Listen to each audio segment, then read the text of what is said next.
Leandro, não sei se tu acompanhou, os principais bancos já soltaram ali os seus resultados, né? E em grande parte, né, eles até apresentaram um aumento de margens, muito por conta aí de uns juros mais altos, né? Mas especialmente em relação ao mercado de capitais, né? ECM e DCM, a gente viu ali talvez até uma desaceleração, né, de empresas buscando menos ali o mercado, acesso ao mercado de capitais, por conta até de uma perspectiva de recessão econômica.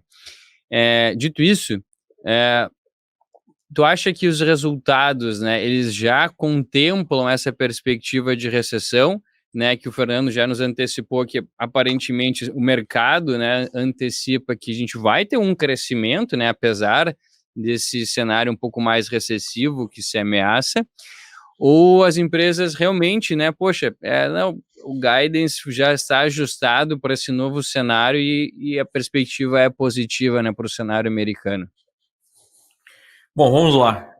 Como eu falei, eu acho que o cenário está bem interessante. Por quê? Porque nós temos que entender o contexto, né, de tudo isso que está acontecendo. E o contexto ele é muito diferente de outras situações que nós tivemos no passado. Qual é o contexto, né? O contexto é de injeção de liquidez sem precedentes na história do capitalismo por conta lá dos lockdowns, enfim, né, da maior crise sanitária do século que nós tivemos. Então isso deixa tudo um pouco meio estranho, né? Porque você tem a expectativa recessiva, os bancos centrais já fazendo aperto monetário, enquanto a gente está em pleno emprego aqui nos Estados Unidos, basicamente. Sim. Mesmo na Europa ainda há, né, muita gente empregada. Talvez nos emergentes a situação é um pouco mais difícil, mas é uma situação estranha. Mas eu acho que, falando nos bancos, o Jamie Dimon lá, que é o CEO do JP Morgan Chase, que é o maior banco dos Estados Unidos, ele colocou num contexto bem interessante. Ele falou, olha, tem gasolina no tanque por mais uns 6 meses, né? Olhando, porque o banco ele tem ali um filme, né, muito exato do que está acontecendo. Tem os depósitos lá, o banco consegue ver o que está acontecendo com o dinheiro das pessoas, né? E ele mostrou que a taxa de poupança nos Estados Unidos chegou a níveis jamais vistos em 60 anos por conta dos auxílios emergenciais. E isso encheu o tanque, né, naquela analogia dele. E agora o que está acontecendo é que esse tanque está sendo desenchido, né? Está sendo esvaziado por conta do fim desses auxílios. E ele acha que tem mais uns 6 meses, tem até o final do ano aí de combustível, e depois a situação fica mais difícil. E a gente vê outros cenários de desaceleração, né? Além da própria questão do aperto monetário, que nós sabemos que historicamente é difícil o mercado recuperar, sim, pelo menos uma perspectiva de fim de ciclo de aperto, e o próprio Fed sinaliza um aperto pelo menos até o final desse ano, início do ano que vem. A gente tem várias empresas grandes anunciando cortes de pessoal ou diminuição, né, do ritmo de contratações, especialmente no setor de tecnologia.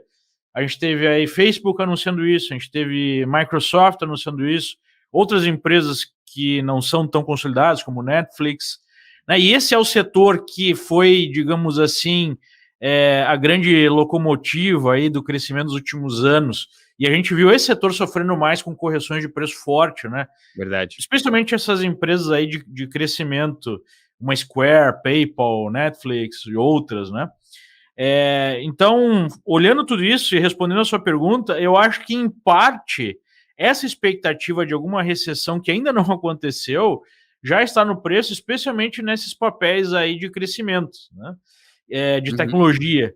Mas eu ainda vejo mais espaço para correção, visto que os múltiplos ainda estão um pouco puxados, apesar dos resultados estarem vindo bom. Eu acho que esses resultados estão vindo bom justamente por conta dessa questão de tanque cheio aí, né?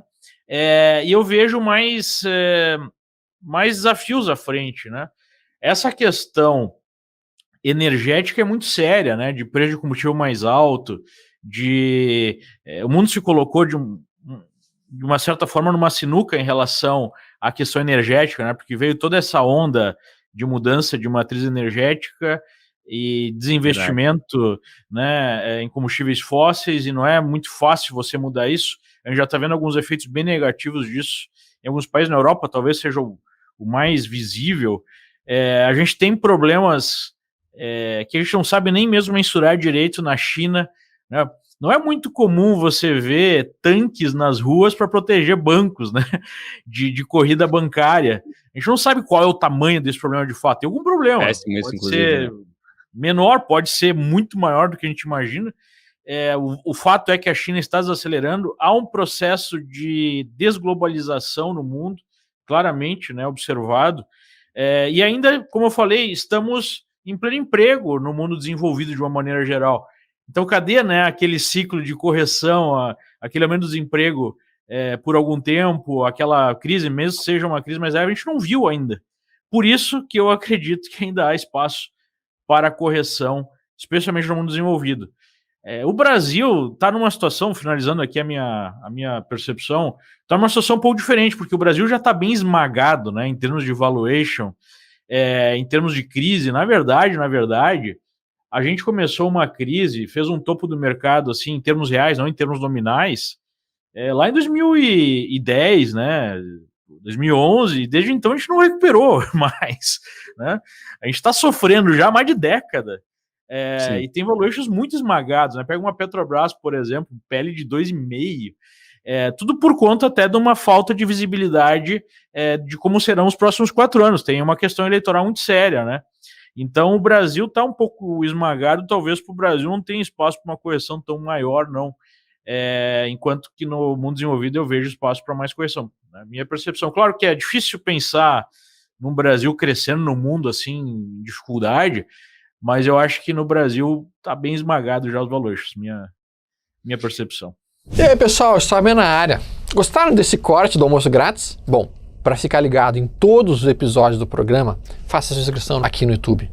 Assim você vai ser notificado sempre que houver um episódio novo, além de ficar por dentro de todos os conteúdos sobre o mercado financeiro que nós publicamos lá. Lembre-se, o conhecimento liberta.